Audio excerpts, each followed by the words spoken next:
я маленькая, вот до выселения, я говорила чисто по-крымски. Все говорила, потому что бабушка со мной разговаривала по-татарски.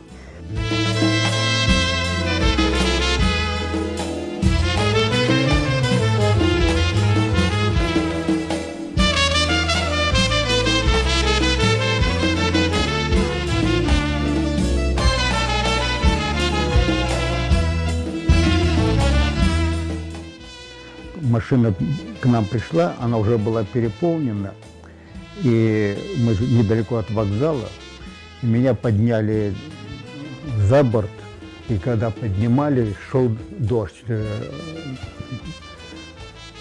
накрапывал, так вот, мама плакала, дождь шел, все это вместе, так что непонятно, это Родина нас провожала.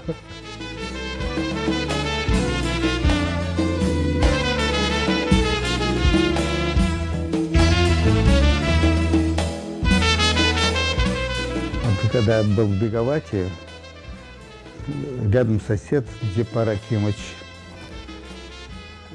уже началось национальное движение.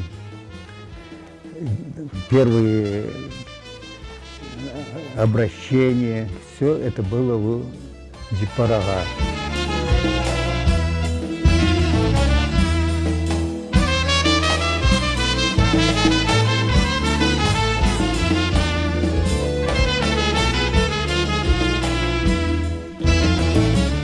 Узнали, что я, значит, татарка, и говорят, а вам разрешат здесь рожать? Я говорю, что вы, когда у меня начнутся схватки, я обязательно поеду в Ташкент.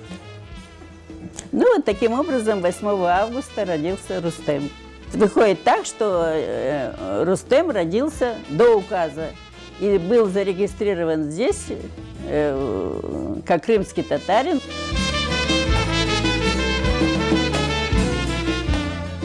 И когда закончилась моя прописка, каждый день ходил милиционер и говорил, что освобождайте и уезжайте, и так далее, и так далее.